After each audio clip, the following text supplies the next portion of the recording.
Welcome to the deep dive. So today we're getting right into it, looking at how to navigate these, well, pretty uncertain markets. Yeah, it's definitely a topic on people's minds. Absolutely. And we know you're looking for insights that are quick but also deep. So we're focusing on a recent Motley Fool piece. They flagged a couple of Warren Buffett stocks as potential buys for April 2025. Right. Two specific names tied to Berkshire Hathaway. Exactly. So our mission here is to kind of unpack why the Motley Fool is recommending them, look at the whole market uncertainty angle, and figure out, why these particular stocks might be interesting right now. Makes sense, because that word uncertainty, it keeps coming up, doesn't it? People are feeling it. They are. And this deep dive, it's really about going beyond just the recommendation and understanding the thinking. Why these, why now, in the context of Buffett's world? Okay, so let's start there, this market uncertainty. The Motley Fool article points out that when things feel a bit wobbly, investors tend to look for, well, relative certainty, as they put it. And naturally, names like Warren Buffett and Berkshire Hathaway pop up. They have that long track record, that perception of stability. Makes sense. And the article highlights something pretty significant about Berkshire's positioning. You mean the cash? Yeah, exactly. Their cash reserves. Apparently, they ended 2024 with over, $330 billion? Yeah, a huge number. And the Motley Fool piece sort of suggests that building up that massive cash pile looks pretty prescient now. Especially with reports that Buffett was actively building it in 2024 and, had expressed some skepticism about things like tariffs. Right. It sets them up with a lot of options, a lot of buffer. So the argument then, it seems, is if you're feeling unsure but still want market exposure, maybe investing in Berkshire itself is a way to go, let them sort of carry the strain. That's the idea presented, yeah. Yeah. You're aligning with their strategy, benefiting from that cash cushion and, Buffett's long-term view, or presumably Greg Abel's moving forward. And there's history to back that up, right? Yeah. The article mentioned some performance data. It did. Reference Y-charts data showing Berkshire's stock performance, BRK.A and BRK.B over the last 10 years, even 30 years. Wow. So looking at that long haul, it kind of reinforces the idea that historically has been a relatively stable way to ride out market ups and downs. Give some comfort, perhaps? That long view does help. And you mentioned Greg Abel, the future leadership. The article touches on that too, doesn't it? It does. Notes he's been with the company for 25 years. The thinking seems to be that he's deeply ingrained in the Berkshire way, providing continuity. Which is important, right? When you have such a legendary figure like Buffett, the succession question is always there. Definitely. And the article seems to suggest Abel's long tenure offers some confidence that the core investment philosophy will, likely continue. Okay, interesting. So that's the Berkshire angle. But the Motley Fool also highlighted a specific holding. Coca-Cola. KO. Right.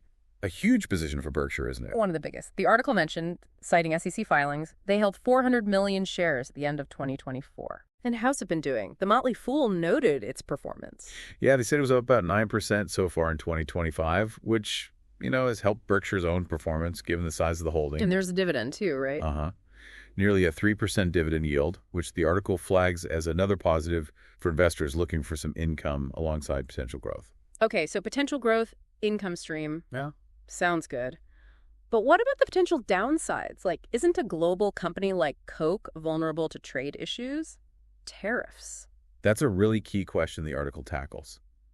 And they bring in comments from Coca-Cola's CEO, James Quincy. From their earnings call. Yeah, back in February.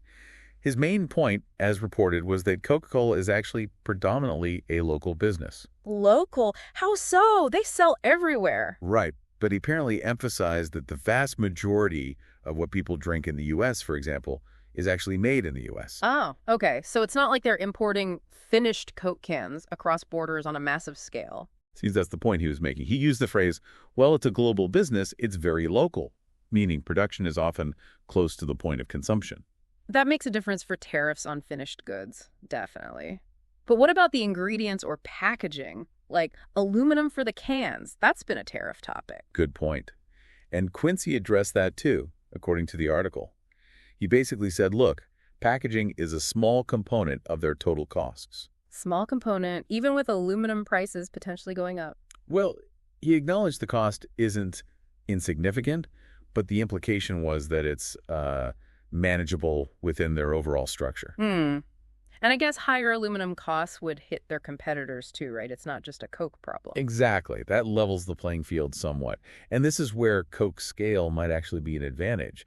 The article suggests they have more ways to absorb cost increases, maybe find efficiencies elsewhere. Okay, that makes sense. Scale helps. And there was another interesting point about flexibility. Oh, yeah. What is that? The potential to shift more towards PET bottles, plastic bottles, away from aluminum if needed. Okay. Quincy apparently hinted that this is something Coca-Cola could potentially do more easily than some competitors might be able to.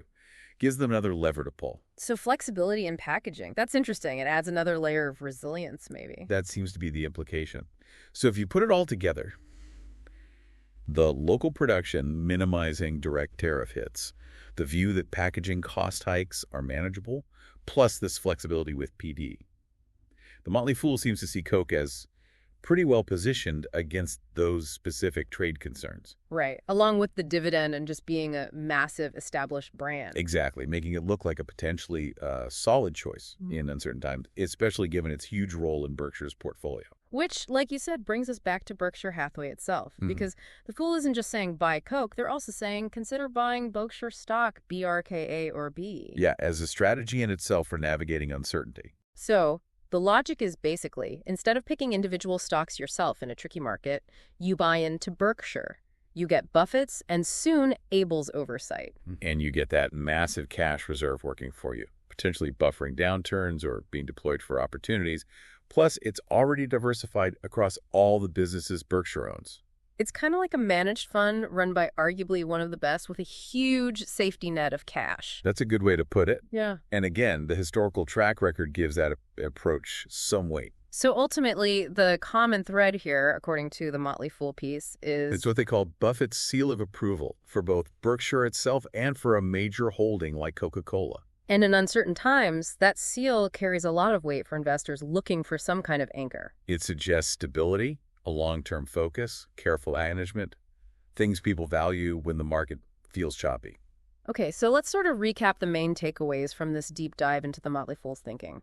First, market uncertainty is definitely the big backdrop here. Second, Berkshire Hathaway, with that huge cash pile and the leadership transition looking smooth, is presented as maybe a stable way to play these times. A potential anchor, yeah. And third, Coca-Cola, despite being global, seems to have some built-in defenses against tariff issues because of its local production model and maybe some flexibility in costs and packaging. Right.